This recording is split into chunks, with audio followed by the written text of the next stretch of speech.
Praise the lord. ఈ రోజు దేవుని వాక్యం కీర్తనల గ్రంథము 51వ అధ్యాయం 17వ వచనం. విరిగిన మనస్సే దేవునికి ఇష్టమైన బలులు. దేవా, విరిగి నలిగిన హృదయమును నీవు అలక్ష్యము చేయవు.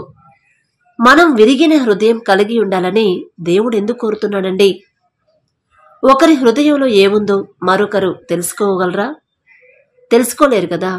ఫర్ ఎగ్జాంపుల్, మేడిపండు ఉందండి. మేడిపండు చూడ్డానికి ఎలా ఉండిద్ది? చాలా అసలు చూడంగానే అబ్బా తీసుకొని తినాలి, ఎంత బాగుందో కదా. ఎంత అంటే ఆకర్షించేటట్టు ఒక మేడిపండు చాలా బాగుండిద్దండి పైన. కానీ అది ఓపెన్ చేసామనుకో లోపల ఏముండిద్ది?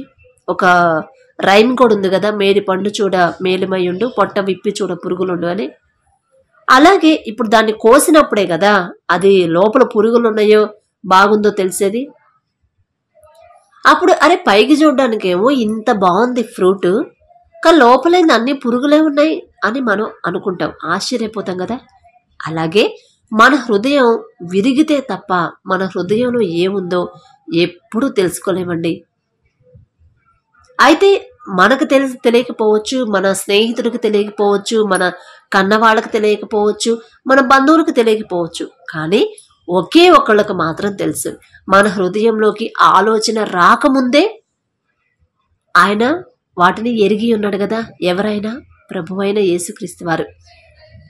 అయితే యేసయ్య హృదయంలో, దేవుని హృదయంలో ఏముందో మనం తెలుసుకోవడానికి మనకు అర్హత ఉందండి?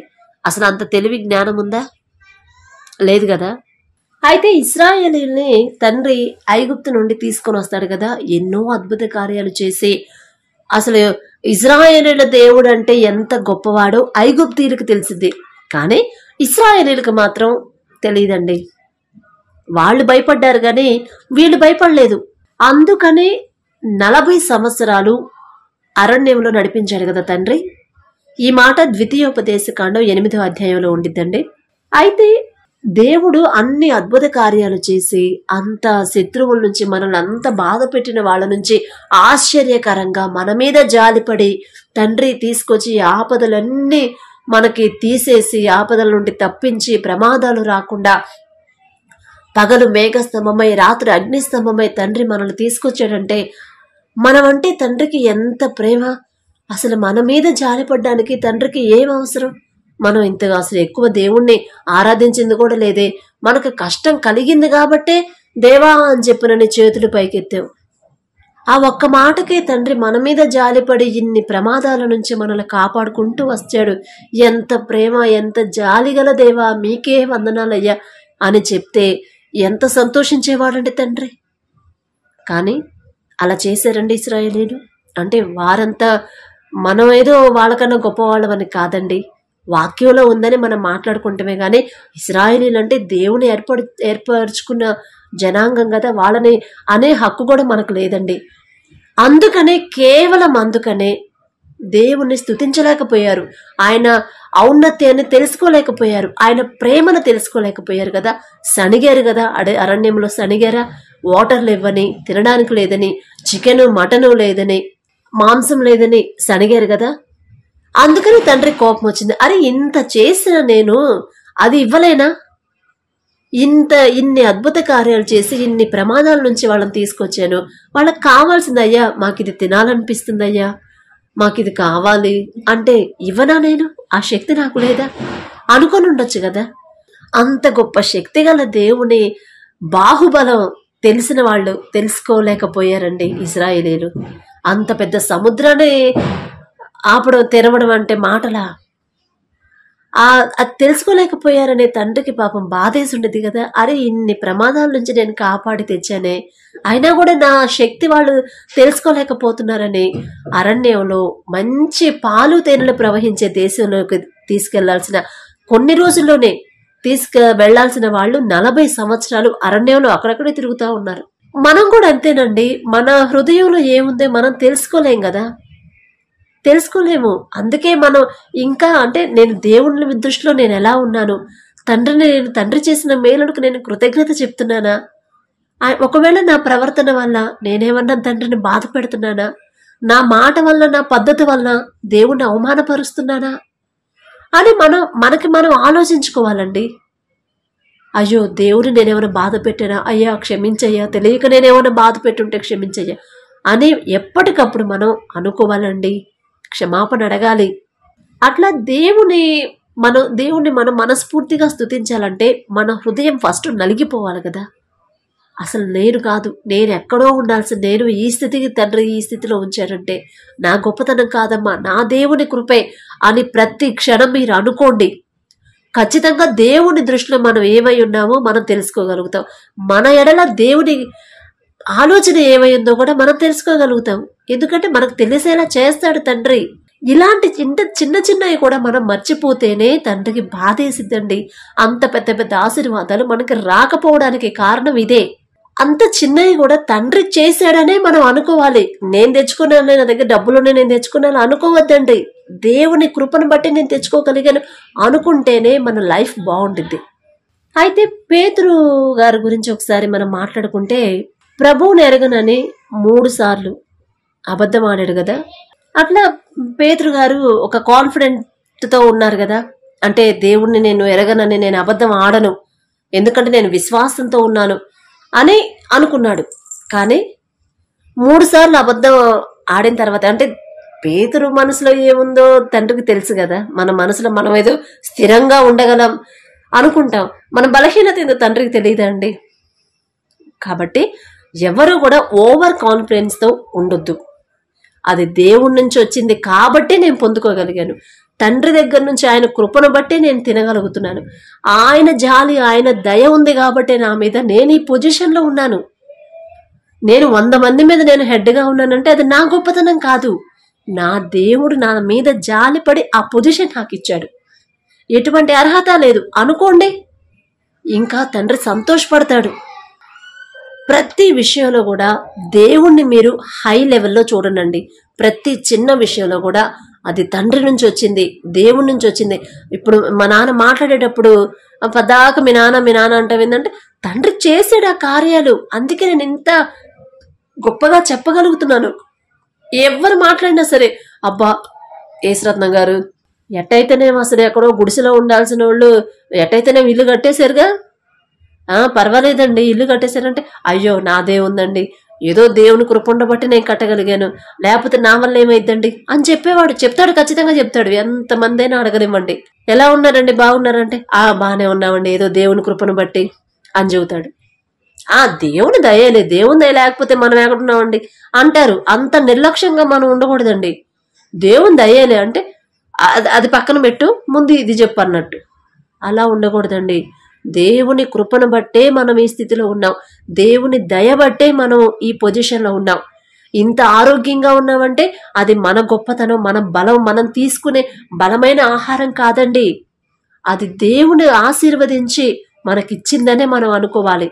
అందుకే దేవుణ్ణి మనం అంత హై లెవెల్లో చూస్తే మనం ఎంత అల్పమైన వారంగా, అసలు మనం ఎంత నేనే పాటిదాన్ని, నేనెంత, నా భక్తి ఎంత అనేది మనం చేసిన క్రియలు, మనం చేసిన పాపాలు మనకు కనిపిస్తాయి.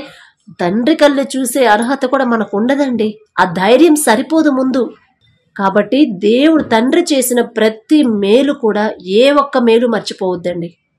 దేవుని దృష్టిలో నేను ఎలా ఉన్నాను, ఒకవేళ నేను ఎవరైనా బాధ పెట్టినా ఏ రోజుకి ఆ రోజు ప్రతిరోజు కూడా మీరు పరిశీలించుకోండి. సాయంత్రం ఇంటికి వెళ్తారు, తండ్రి క్షేమంగా ఇంటికి తీసుకొస్తాడు, ప్రార్థనలో కూర్చుంటారు. ఒక్కసారి మీరు జ్ఞాపకం చేసుకోండి, గుర్తు చేసుకోండి, ఈ రోజులో నేనేమన్నా ఎవరినన్నా బాధ పెట్టానా, ఎవరినన్నా తక్కువ చేసి మాట్లాడానా, ఎవరన్నా నా వల్ల బాధపడ్డారా, నా మాట వల్ల, నా ప్రవర్తన వల్ల దేవుని నామం ఎక్కడన్నా అవమానపరచబడిందా, ఈ రోజు నేను ఆ ప్రమాదం నుంచి తప్పించబడ్డాను, నేను ఎంత అసలు నాకు అర్హత లేదు, అయినా తండ్రి నన్ను రక్షించడానికి నేనే పాటివాడిని, నేనే పాటిదాన్ని అని ప్రతి క్షణం ప్రతి విషయంలో, అది చిన్న విషయమైనా సరే పెద్ద విషయమైనా సరే, కేవలం దేవుని ఔన్నత్యాన్ని, దేవుని మహాశక్తిని, బాహుబలాన్ని ఇశ్రాయేలీలు గ్రహించలేకపోబట్టే కదా ఆయన్ని మామూలుగా చూశారు. కానీ అంత గొప్ప తండ్రి, అంత పెద్ద సర్వ సృష్టికర్త, ఇన్ని అద్భుత కార్యాలు ఎవరి వల్ల సాధ్యమైంది? ఇంతమంది జనాంగాన్ని అసలు ఒక్క దేవుడు మమ్మల్ని తీసుకురావడానికి తెచ్చాడంటే ఎంత గొప్ప దేవుడై ఉంటాడు, ఎంత మహోన్నత వ్యక్తి అయి ఉంటాడు అని వాళ్ళు గ్రహించలేకపోబట్టేనండి 40 ఏళ్ళు అరణ్యంలోనే ఉన్నారు.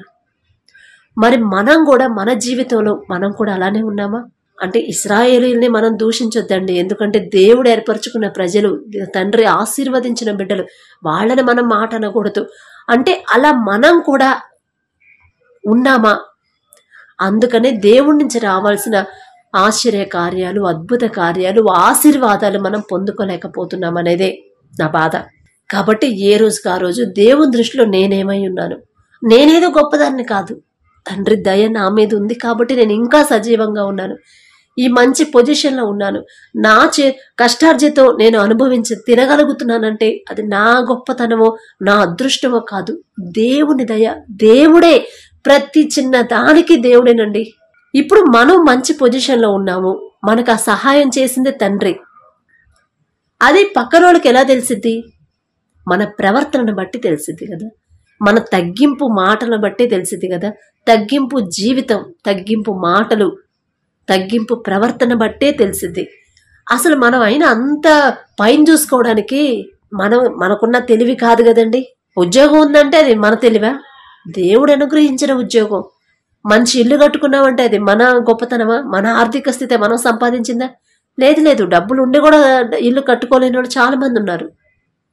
ఏదో లిటుకులు ఉండి ఏదో ఒకటి ఉండి, కానీ మనం క్షేమంగా ఇల్లు కట్టామంటే అది మన గొప్పతనమా? తండ్రి మన ముందున్నాడు కాబట్టి మనం ఆ పని చేయగలిగాం. ఇలా ప్రతి ఒక్కటి కూడా దేవునికి అప్పగించి, దేవుడు నా జీవితంలో తండ్రి చేయబట్టే నేను ఈ పొజిషన్లో ఉన్నాను, కానీ నాదేమీ లేదు. నేనెంత, అసలు నేనే పాటిదాన్ని, నేనే పాటి వాడిని. ఎంతో మంది నన్ను హేళన చేశారు, అయినా సరే రోషం గల నా దేవుడు నా ముందున్నాడు, వాళ్ళ ముందే నన్ను నిలబెట్టాడు అని మీరు మాట్లాడి అట్లా దేవుణ్ణి స్తుతిస్తా, దేవుణ్ణి మహోన్నతమైన వ్యక్తిగా ఎప్పుడైతే మన జీవితంలో మనం చూస్తామో అప్పుడేనండి మనం పూర్తి ఆశీర్వాదాలు దేవుడి నుంచి రావాల్సినవన్నీ మనకు వస్తాయి. లేకపోతే ఆగిపోతాయి, స్ట్రక్ అయిపోతాయి అక్కడే. కాబట్టి ఒకవేళ ఎవరైనా ఇలా ఉంటే మనం ఎప్పటికప్పుడు మనం పరిశీలించుకోవాలి, నేను ఎలా ఉన్నాను, దేవుని దృష్టిలో నేను ఎలా ఉన్నాను, అసలు మన దృష్టిలో దేవుని స్థానం ఏంటి, మన హృదయంలో దేవుని స్థానం ఏంటి. ఏదో లేచి ప్రార్థన చేసి 2 ముక్కలు ప్రార్థన చేసి వెళ్ళిపోతున్నామా? ఆదివారం చర్చికి వెళ్ళి వస్తే సరిపోయిద్దా? కాదండి, కాదండి. ఆయన చేసిన మేలుడికి మన జీవితాంతం స్తుతించినా కూడా సరిపోదండి. కాబట్టి ఒక చిన్న ప్రార్థన చేస్తాను, కళ్ళు మూసుకోండి. కృపగల దేవా మీకే స్తోత్రం, రాజాదిరాజా మీకే స్తోత్రం, దేవాతి దేవా మీకే స్తోత్రం తండ్రి. ప్రభువా, ఇప్పటి వరకు తండ్రి, మేము చిన్నప్పటి నుంచి ఇప్పటి వరకు ఈ వయసు వరకు తండ్రి మీరు చేసిన మేలుడు ఎన్నో మేలుడు తండ్రి. ఏ మనిషి మా జీవితంలో ఇన్ని మేలుడు చేయలేదయ్యా, ఎవ్వరు ఇంత సహాయం చేయలేదయ్యా. అందరూ హేళన చేసిన వాళ్ళే, అందరూ ఎగతాళి చేసి చాలా మాటలు, మనసుకు బాధ కలిగించే మాటలు అన్నవాళ్లే. మా పరిస్థితిని చూసి నవ్విన వాళ్లే ఉన్నారు, కానీ మా పరిస్థితిని చూసి సహాయం చేయడానికి ఎవ్వరూ రాలేదయ్యా, ఎవ్వరూ రాలేదు. సబ్జెక్టులు పోతే నవ్వారే గాని ఇలా చదువు నేను నీకు సహాయం చేస్తానని చెప్పిన వాళ్ళు ఎవ్వరూ లేరయ్యా. కానీ మీరున్నారయ్యా, మీరు లేకపోతే మేమేమైపోయేవాళ్ళము. ఇల్లు లేదని ఎంతో మంది హేళన చేశారు, చులకనగా మాట్లాడారు, కానీ వాళ్ళ ముందే మీరు ప్రభువా ఇల్లు కట్టుకునే స్తోమత కట్టించింది మీరే తండ్రి. అది మా గొప్పతనం కాదయ్యా. ఎవరెవరైతే హేళన చేశారో వాళ్ళ ముందే మమ్మల్ని హెచ్చించారు తండ్రి. ఏ పాటి వారం ప్రభువా. ఒకవేళ ఈ మాటలు వింటున్న మీ బిడ్డల్లో కూడా ఎవరైనా ఇలా మాట్లాడిన వాళ్ళు ఎవరైనా ఉంటే, ఇలా నిందలు, ఇలా ఆరోపణలు ఎవరన్నా ఎదుర్కొన్న వాళ్ళు ఉంటే, నిందల పాలై హేళనగా మాట్లాడి చులకనగా చూడబడితే ఒక్కసారి జ్ఞాపకం చేసుకోండి అయ్యా. మీ కృప, మీ తోడు మాకు లేకపోతే మేము ఎప్పటికీ అలానే ఉండేవాళ్ళం. కానీ మేము ఈ పొజిషన్లో ఉన్నామంటే అది కేవలం కేవలం కేవలం మీ జాలి, మీ దయ, మీ కరుణే. కానీ మా బలమో, మా శక్తో, మా తెలివో కానే కాదయ్యా, కానే కాదు. మా తెలివితో మేమేం చేయగలమయ్యా? వెర్రివాళ్ళమయ్యా. ఈ లోకపరమైన జ్ఞానం వెర్రితనం అన్నారు తండ్రి, వెర్రివాళ్ళం తండ్రి. లోక జ్ఞానస్తున్న అంత గొప్ప జ్ఞానం గల తండ్రి మీరు మా ముందుండబట్టే మేము ఈ పొజిషన్లో అంతమందితో మేము గౌరవించబడుతున్నామంటే అది మీరు మాకివ్వబట్టి తండ్రి, మీరు మా మీద జాలిపడి మీరిచ్చిన తెలివి గాని మా సొంత తెలివి, మా సొంత జ్ఞానం కాదయ్యా. ఏ పాటి వారం నా తండ్రి ఇంతగా మా గురించి ఆలోచించడానికి, మీ దృష్టిలో మేము ఇంతగా ఆశీర్వదింపబడడానికి, ఇంత ప్రిఫరెన్స్ మాకు ఇవ్వడానికి మేమెంత, మా భక్తి ఎంత తండ్రి. మాకన్నా గొప్ప గొప్ప వాళ్ళు ఉన్నారు, మాకన్నా తెలివిగల వాళ్ళు, క్లాస్ ఫస్ట్ వచ్చే వాళ్ళు ఉన్నారు. అయినా సరే వాళ్ళని పక్కన పెట్టేసి మేము ఇంత ఈ పొజిషన్లో ఉన్నామంటే అది కేవలం మీ కృపే కానీ మా గొప్పతనం కానే కాదు తండ్రి. అందును బట్టి మీకే స్తోత్రం ప్రభా. ఒకవేళ మీరు చేసిన మేలులు ఏదైనా సరే మర్చిపోయి ఉంటే క్షమించండి తండ్రి. తెలివిలేని వాళ్ళం ప్రభా, కావాలని చేయడానికి కూడా నా తండ్రి వెర్రి వాళ్ళం ప్రభా. గుర్తు రాలేదేమో తండ్రి, గుర్తుంచుకునే తెలివి తక్కువ వాళ్ళం తండ్రి, తెలివి లేని వాళ్ళం ప్రభా. క్షమించండి తండ్రి. మీరు చేసిన ప్రతి మేలుకి మీరు స్తుతిస్తానే ఉండాలంటే మా జీవితం సరిపోదయ్యా. అన్ని మేలులు చేశారు, ఏ పాటి వారం నా తండ్రి అన్ని మేలులు మాకు చేయడానికి. సర్వ సృష్టికర్త మీ కృప మాకు తోడుంటే చాలు, మా ముందు మీరుంటే చాలు ప్రభా. తగ్గింపు జీవితం మాకు ఇవ్వండి, తగ్గింపు మనసు మాకు ఇవ్వండి, తగ్గింపు ప్రవర్తన, ఎదుటి వాళ్ళతో ప్రేమగా మాట్లాడే మనసు మీరు మాకు ఇవ్వండి. మా అంతటా మేమైతే ఉండలేమయ్యా. మాకు ఇగో, అహం అనేది మమ్మల్ని ఆపేసిద్దయ్యా. కానీ మీరిస్తే అమ్మా అది కరెక్ట్ కాదు తల్లి, ఇదిగో ఈ హృదయం మీరు కలిగి ఉండండి, మీరిస్తే మేము పొందుకుంటాం. తగ్గింపు జీవితం మేము కలిగి ఉంటాం తండ్రి. మాకున్న పొజిషన్ బట్టి మేము గర్వించకుండా, మాకున్న తెలివిని బట్టి మేము గర్వించకుండా, అది మీ నుండి వచ్చిందే కానీ మా సొంతది కాదు అనే తలంపు, గ్రహింపు, అది తెలుసుకునే తెలివి మాకు ఇవ్వండి తండ్రి. తెలుసుకోలేకపోతున్నాం తండ్రి, తెలుసుకోలేకే మీ నుండి రావాల్సిన ఆశీర్వాదాలు కోల్పోతున్నామయ్యా.